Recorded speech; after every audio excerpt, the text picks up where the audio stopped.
वृद्धि पाइला घरोई LPG cylinder दरदाम रे वृद्धि देखा मिलूँ 29 टंका वृद्धि पाई सूचना सामना को आउछि जार प्रभाव सीधा सड़क भाव खाउटी पकेट रे पड़ता देखा मिलूँ। आज नूतन दर लागू होइछि। देशव्यापी भाव घरोई एलपीजी गैस सिलेंडर दर पुणी थे वृद्धि पाई। तेबे 14.2 किलोग्राम विशिष्ट घरोई गैस सिलेंडर उपरे 29 टंका वृद्धि करा बेले नूतन दर आज सारा देश में लागू होइछि, जहाँ फल साधारण ग्राहकों उपरे आर्थिक बोझ अधिक पड़िबो। भुवनेश्वर पूर्व घरोई गैस सिलेंडर दर 939 टंका रही बेले वर्तमान यह 968 टंका को वृद्धि पाई। सेहीपरि दिल्ली में सिलेंडर दर 913 टंका रही बेले यहाँ वृद्धि पाई 942 टंका होइछि। गत मार्च मासरे मध्य घरोई गैस दर सिलेंडर पिछा 60 टंका वृद्धि पाइथिला। बारंबार गैस दर वृद्धि होतिबारु गृहिणी विशेषकर मध्यवित्त परिवार चिंता पड़ रही बेले एने अधिक आलोचना करिसेंती ढेंकानाल आम प्रतिनिधि लक्ष्मीकांत साहू। देखिबा से रिपोर्ट।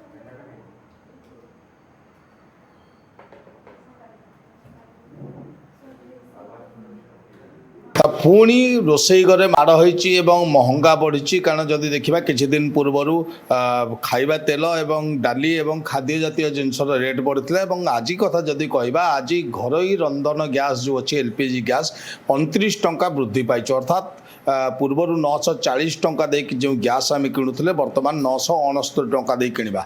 गोटे पटे रोजगार लोकंर कमी थिबा बेले अलगा पटे महंगा माड़ होउछि एवं एई महंगा माड़ भितर सबुठु बेसी असुविधार सम्मुखीन होउछन जो माने गृहिणी माने अछंती। सेमानंक सहित आमे सीधा सळख कथा हवा जे ई जो गैस बर्तमान देखिबा जहाँ पूर्वर 940 टंका थिला बर्तमान 969 टंका बाहिछि। अर्थात 29 टंका वृद्धि पाइछि। केमती देखुछन केते असुविधा होउछन गृहिणी माने? समस्ते तो सबुठु तो बेसी असुविधा हैरान फेस करुଛୁ आम गृहिणी मैंने। कारण मध्यवित्त परिवार को बेसी हैरान पकई।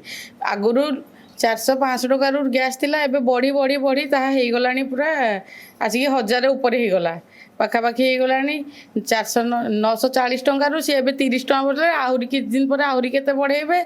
एपटे गैस हैरान को कौन रोषे कर कौन ना से सब जिन को आम पूरा भलसे हैरान हो चलुनी।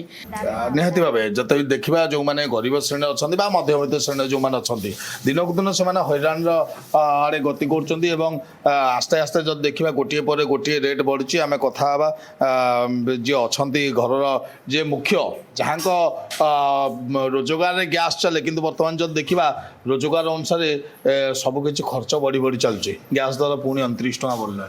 हाँ ये तो निश्चित स्वागत जोगे नुह जेहेतु प्रायतः सबु बेले सबु रेट सबु जिनस बढ़ुचे।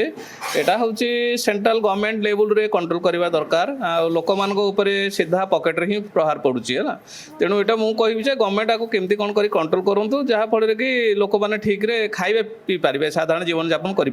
एतिक मोर निहाती गोटे बड़ कथा कहते सरकार ए दिगरे निश्चिंत भाव किसी गोटे पदक्षेप नेबार आवश्यक अच्छी। सरकार पदक्षेप नहीं जो माने गृहिणी अच्छा मध्यवित्त परिवार जो मैंने अच्छा निम्न मध्यवित्त परिवार जो मैंने अच्छा गरीब श्रेणी जो मैंने अच्छा से गोटे सुव्यवस्था करार आवश्यक अच्छी। महंगाई जुगरे जितेबाला प्रत्येक जिनस दरदाम बढ़ुची से निहाती या भितर नियंत्रण आवश्यकता अच्छी। ढेंकानाल लक्ष्मीकांत साहू। जो सारा देश में एलपीजी गैस सिलेंडर दरर प्रभाव देखा मिलूँ। ओडिशा रे यार प्रभाव आम आपण सामने रखुलु कि भाव ढेंकानाल चित्र देता। एवं बालेश्वर को टिके बालेश्वर कि भाव चित्र रही गृहिणी कि भाव प्रभाव पड़ी रोसई घरे यार कि भाव प्रभाव पड़ी से अधिक आलोचना कर प्रतिनिधि कंजमणि स्वाई। पुणी वृद्धि पाई गैस दर घरोई गैस दर आज 29 टंका वृद्धि होती। मार्च 7 तारिख में 60 टंका वृद्धि होता। आज द्वितीय थर पर 3 मासरे 29 टंका वृद्धि होती। जो कि आम गोटे चाह खटी अच्छी चाह खटी आमर जो बुद्धिजीवी मैंने अच्छा बालेश्वर स्थानीय बासिंदा से भी गोटे प्रकार गैस दर वृद्धि की नहीं चिंता प्रकट कर पचारि बुझा।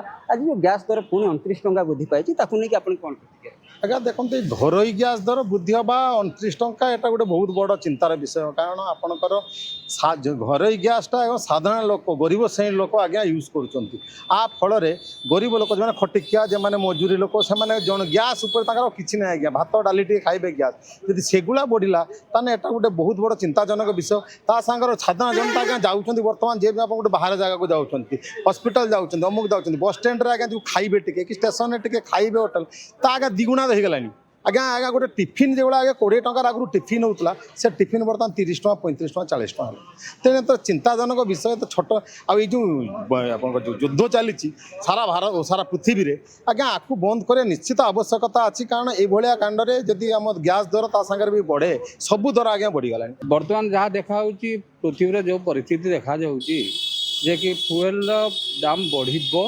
कहीं आप युद्ध फुद्ध जो सब चली तारी सब सप्लायर गंडगोल रोचे से जिन पाखे पहुँची पारना जदि पहुँचुपर जो कटकणा जारी होगी आसूसी जिते टैक्स फैक्स लगुच गैस दाम तो बढ़े दूसरे तो गैस दाम बढ़िया द्वारा जनसाधारण तार प्रभाव तो निहाती पड़ुची तेणु आखु बंद करने मूलर उत्पादन करने जदि किसी बाट करा किसी पथा अवलंबन करा हुए तो समस्त भल हाँ पृथ्वीवासी भल हाँ जनसाधारण को भल हाँ निहत भाव देखुले साधारण लोक मन भितर कौट गोटे गोलमालिया परिस्थिति सृष्टि होती कौट गोटे प्रश्न मुखी मारुची कहीं आंतर्जातिक बजार में असुचित मूल्य दर से प्राय जो स्थिर अच्छी किंतु भारत में एलपीजी सिलिंडर घर गैस महजूद अच्छी सरकार कहते किंतु तार भितर बुकिंग समस्या विभिन्न प्रकार समस्या को लेकिन साधारण लोक कौटना कौटी ये जो गैस दर वृद्धि होती द्वितीय थर ताकू नहीं असंतुष्ट अच्छा ए दिगरे सरकार निहाती भाव कुछ पदक्षेप करने दरकार बालांस आने स्थिर आने सरकार किसी नुआ पदक्षेप नापी साधारण लोक दाबी कर बालेश्वर कंजमणि सिंह फोकस।